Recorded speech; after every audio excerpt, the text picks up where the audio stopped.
and good evening. I'm Melisa Idris. Welcome to Consider This. This is the show where we want you to consider and then reconsider what you know of the news of the day.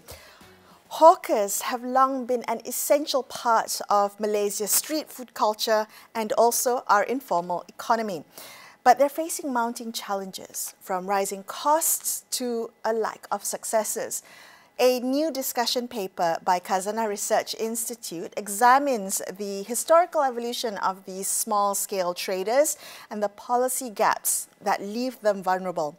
So how can Malaysia better support its hawker economy? And should the government take a more active role in preserving and formalizing this industry? Well, let's discuss this further with Dr. Muhammad Amirul Rafiq Abu Rahim, Senior Research Associate at Khazanah Research Institute. He's the lead author of the paper I mentioned earlier, Hawkers and Hawking Space in Malaysia, a case study. Dr. Amirul, welcome to the show. Thank you so much for joining me today. This is a really interesting paper and also an interesting subject to research. May I ask you what sparked the interest to research hawkers and the hawker economy in Malaysia? Thank you very much, Melisa, for the session today. Hawkers have always been a big part of our daily life, right?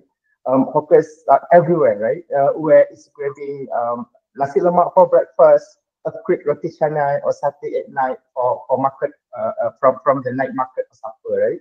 But we hardly stop to think about the bigger picture of how they could fit into the economy and the challenges they face and their role in urban life. And for me, the interest came from the everyday reality. But of course, in the research standpoint, it was also about filling the gap, right? But what I found interesting is that hawkers are much more than just street vendors. They are part of the economic safety net, and they provide jobs, especially for those who may not have access to formal employment. And think of someone who lost their job during the economic downturn. Hawking was a way for them to earn a living, and because it requires low startup capital, it's one of the easiest way for people to be self-employed. And hawkers also make food accessible and affordable. Not everyone can afford to eat at restaurant every day, and not everyone has time to cook at home, right? And street food, this night market, and as well as this roadside stall serve the middle ground. And beyond the convenience, hawkers preserve culture. And the best way to experience Malaysian food is through our street vendors, right? And but here's the catch.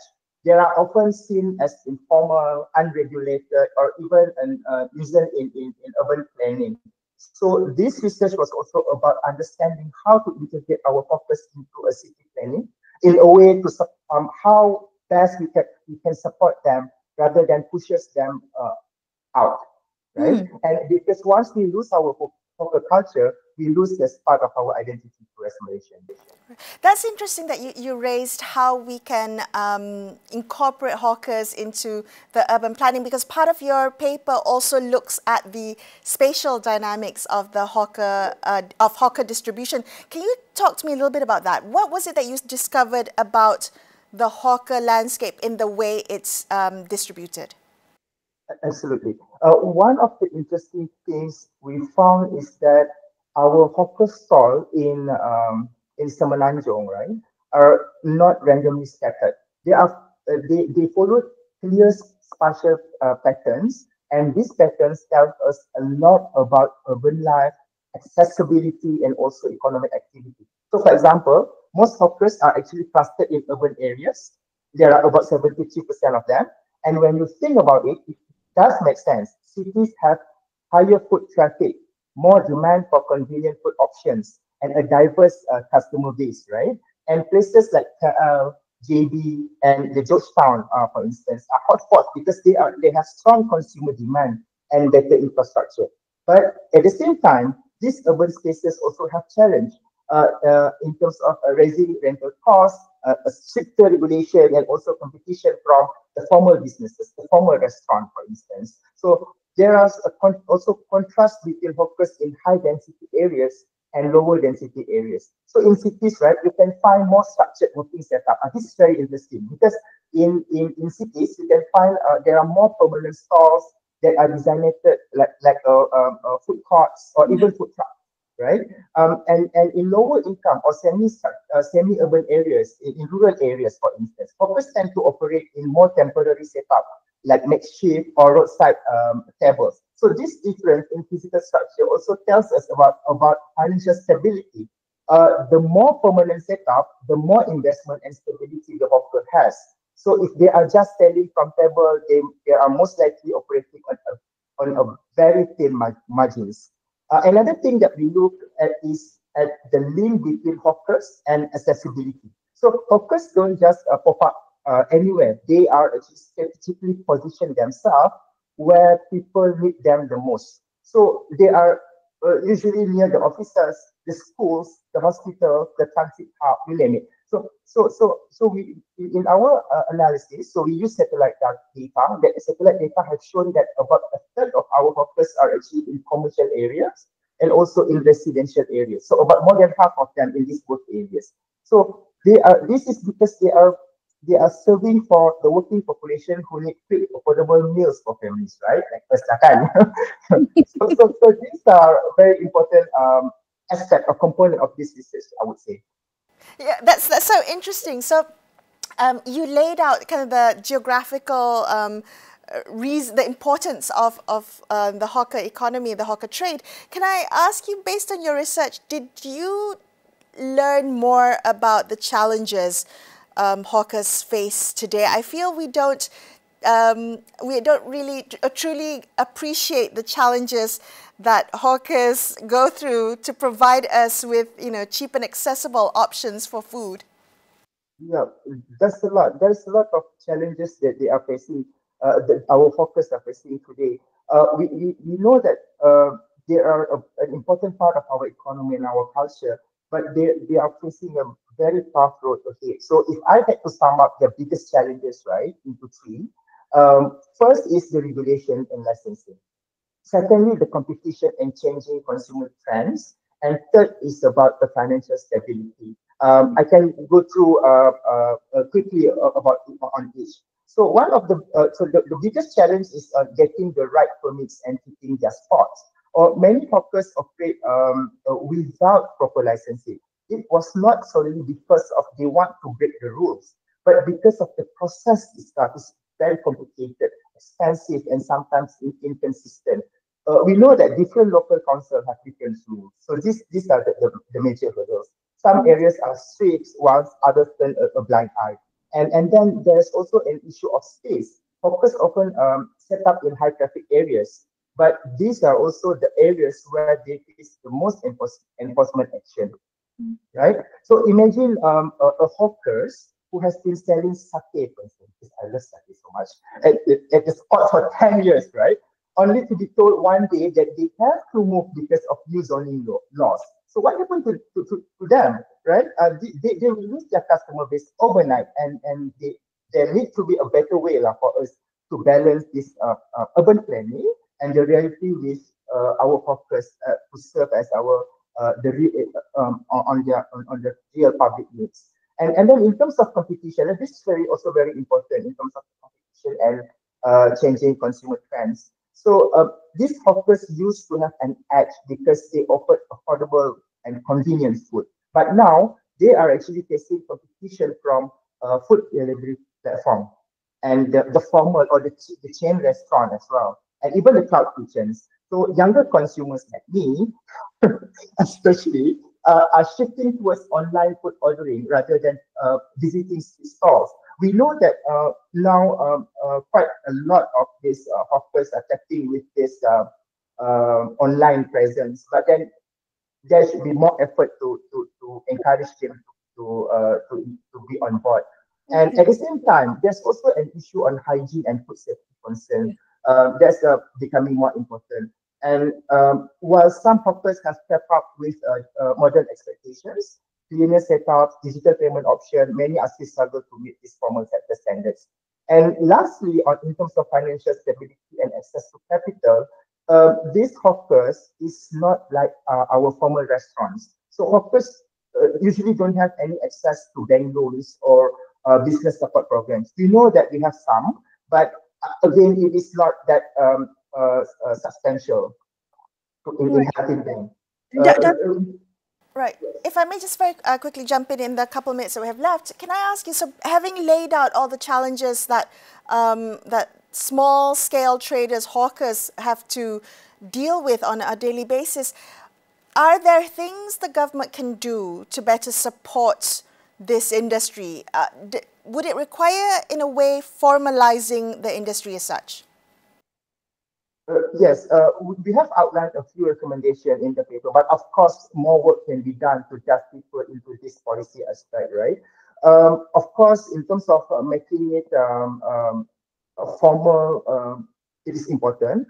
But again, the first thing, as I mentioned, is just to answer the challenge just now, is very important for us to simplify the licensing and regulation process for them. We have to make it clear, consistent, and fair. They are struggling with licensing, not because, as I mentioned, not because they don't want to be legal, because the system is very complicated and inconsistent. And also, in terms of the design, for us to make the better design urban space for hawkers, one reason hawkers get into trouble is that they set up the shop in high traffic areas. So this is the major hurdles for them. So what we can do, we can have this, like Singapore, they have done very well in terms of their hawker centers, and we can actually do them, right? Then we can learn from them, from the model. We can have also this public-private partnership where developers are encouraged to allocate spaces for hawkers in new commercial and residential projects. Right. Dr. Amirul, thank you so much for being on the show with me today, and thank you for putting out that research paper on the hawker economy in Malaysia. Very important for us to support this, so much part of the Malaysian street food culture. That was Dr. Muhammad Amirul Rafiq Abu Rahim from Khazanah Research Institute. We're going to take a quick break here and consider this. We'll be back with more. Stay tuned.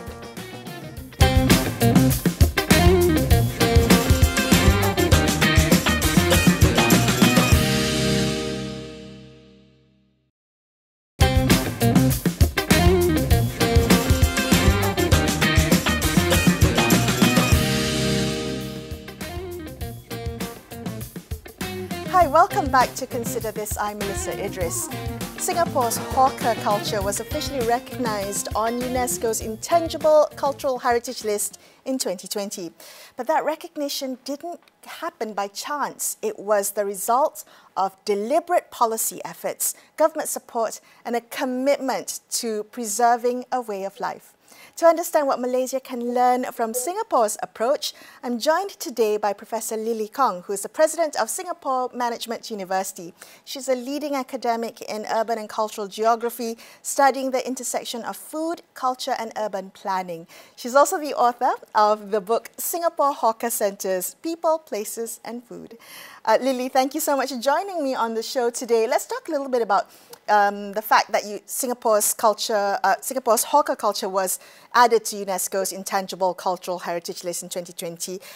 What would you say have been the most significant policies that Singapore's government implemented to support the hawker economy over the years and the decades? So first of all, Melissa, thank you so much for having me and having me on a topic that's very close to my heart. I spend many hours in hawker centers talking to hawkers, to the clientele, to the cleaners and so forth, and of course talking to government departments that have charge of hawker centers in Singapore. And I'd say that over the years, the emphasis in terms of policies have shifted. I think in the early days, what was really important was to get the hawkers off the streets into hygienic, purpose-built, well-planned hawker centers. And that was a key and difficult action that was taken in the 1970s in particular. And I think that was important because in those days, and including in the colonial days, the idea was that hawkers were to be frowned at because they were unhygienic, they caused traffic congestion, they caused the streets to be strewn with leftover food and all those sorts of things. And so the perception of hawkers was not a positive one. And yet the hawkers were important to the economy. They were important for those without too many skills who wanted a low barrier entry into a trade. It was important for the population that needed access to affordable food. And so there was this kind of love-hate relationship with hawkers. And one of the best things I think the government did was to say, right, we recognize that hawkers are important to the economy. We're not going to do away with them. Although at one point in time, there was a colonial report that said we should get rid of hawkers altogether. But the government decided, no, it is important to still have hawkers, but now let's have them in more salubrious environments. Let's build the hawker centers and move the hawkers, the itinerant hawkers, into the hawker centers. So in the early days, I think one of the most important policies was about place. I think in more recent times, it's shifted. It's shifted to other things like people. So as the younger generation thinks, maybe I don't want to be a hawker. Maybe my parents worked so hard to put me through school and university. Maybe the intention was not for me to continue the hawker trade. And so we are facing some difficulties with finding young people who want to join the hawker trade. And there are some policies that I'm happy to speak about later to try and build that cadre of younger hawkers. Still other policies, just a couple more very quickly. I just say that there's been quite a lot that's been done in terms of technology. It wasn't directed at hawkers. It was more general, a sense of Singapore wanting to be a smart nation, a smart city, and so forth. And that means going to e-payments. That means being able to order things online.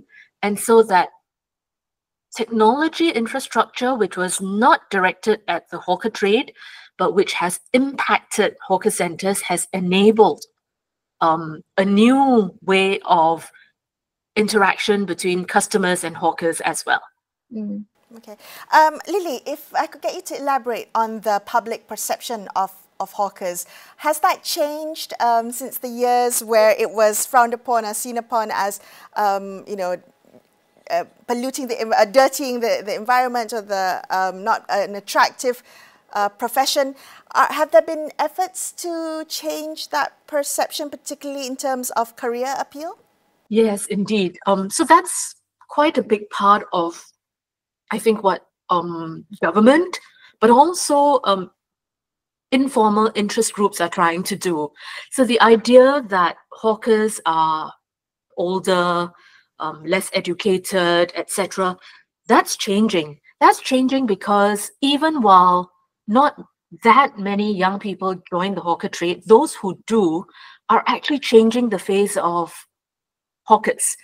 And the term hawkerpreneurship, hawkerpreneur, has entered the lexicon. And that's quite interesting because it gives a sense of the entrepreneur, right? Not the old hawker who's toiling away over a pot, over a stove, but someone who's entrepreneurial. You associate it with startups.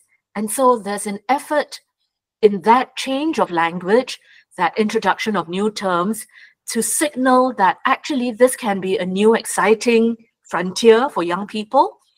And what does support that narrative is when you have young hawkers who are actually experimenting with new cooking methods, who are bringing in French cooking styles, sous vide or sous vide, or however it's pronounced, and things like that, right? And so that effort to try and change the perception of hawking as, old style, traditional, is very much at play now. That's interesting. Do you feel like it's working? Are there lots of younger folks who see this as an attractive career proposition?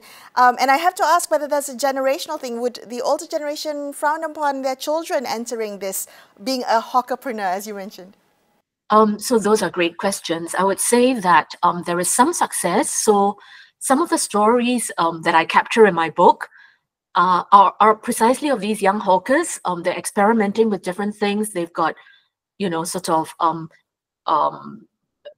new ways of cooking, new recipes, new ideas brought in from their travels, and so there is a cadre of younger hawkers or hawkerpreneurs who are trying new things. For some of them, this is a bit of a stepping stone. They're hoping to set up their own restaurants in due course, but this is a good, relatively low-cost way of trying first. And there's quite a turnover as well. Some of them try and then they exit, but some of them try and stay, and some of them try and actually do go on to set up their restaurants. You're so right that parents don't really want their children to go into hawking. But some of them whom I've interviewed have supported their children entering the hawker trade, but trying to innovate. So one of them said, look, I've sold my duck noodles forever, right? And I've got my special chili sauce, which I make on my own. And you know what? My daughter is thinking that what she's going to do is to not just sell duck rice with this special chili at the stall. She's going to bottle the chili, and she's going to make a business out of bottled chilies as well. And you know what? My daughter has ambitions that this bottled chili will not just be sold in Singapore, but will travel overseas as well. And so there are these stories about extending beyond just the hawker trade, but using the original hawker ingredients to go overseas. Well, that's such an encouraging story to hear. Can I ask you what you think? I mean, Malaysia is facing some of the same challenges that Singapore had gone through with its early day hawker economy. Can I ask you what you would recommend? If you could, recommend one immediate step for Malaysia to strengthen our hawker economy, our street food culture, what would it be, Lily? So I cannot pretend to understand Malaysia in the same way that I do Singapore. So forgive me if I am putting forward ideas that may need some tweaking or some rethinking in your own context. But to the extent that I can try and put out some ideas, here are a few. One, I would say that in the same way that there was a lot of focus and attention in Singapore placed on the urban planning dimensions, perhaps that's one area that could be considered. Dedicated hawker zones, which have improved waste management, for example, steady clean water supplies and so forth, that basically make the physical environment something that hawkers find easier to navigate and to work in. So that's one, the urban planning interventions. A second possibility is in terms of perhaps financial support, not in terms of handouts or anything like that, but access to microcredit schemes for business upgrades and so forth, right? And that sometimes can be a challenge anywhere in the world, not just in Malaysia, not just in Singapore, but for micro businesses to have access to microcredit.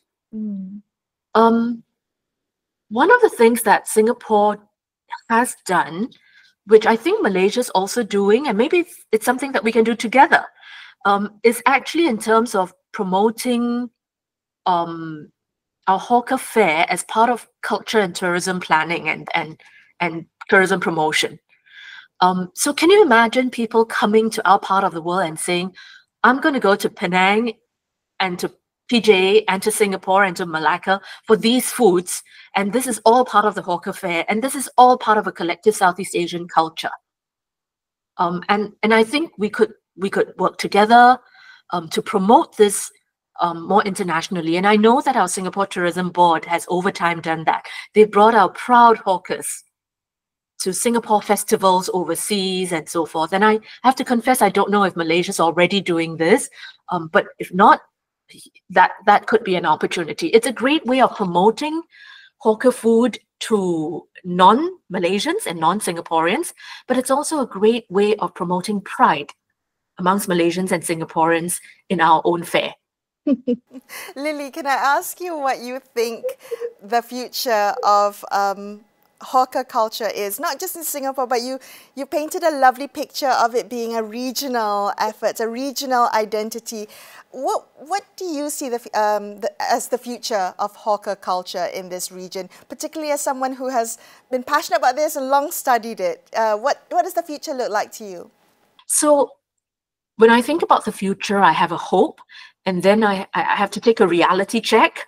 So my hope is that hawker culture, more broadly, will thrive regionally, and that it'll be something we'll all be proud of, and that we'll find ways to support. The reality check is this: part of the reason why hawker fare is very much welcome is because of familiarity, a link with our childhood. It brings us back to what food was like in the past and so forth. And of course, when things evolve and new ways of cooking and new ingredients come into the mix, as I mentioned earlier, as part of hawkerpreneurship, the challenge is that sometimes, especially an older generation, and I include myself in that, begin to think, but is this hawker food? Is this hawker fare? Is this too modern? Where's our tradition? And this is my plea to everyone, that all cultures, including food cultures, will evolve over time, will change over time. If we want our hawker fare to thrive, that means we can't always say keep the prices completely low, because how then are the hawkers to make a living? So we've got to be fair to them as well and recognize that things like inflation impact them too. And so we've got to be willing, if we want hawker fare to thrive, we must be willing sometimes for certain kinds of things to pay a little bit more, sometimes to be willing to try a different way of cooking. And it's in embracing that slow, natural, cultural shift that we might see a hawker future. That was Professor Lily Kong from President of Singapore Management University, wrapping up this episode of Consider This. I'm Melisa Idris, signing off for the evening. Thank you so much for watching, and good night.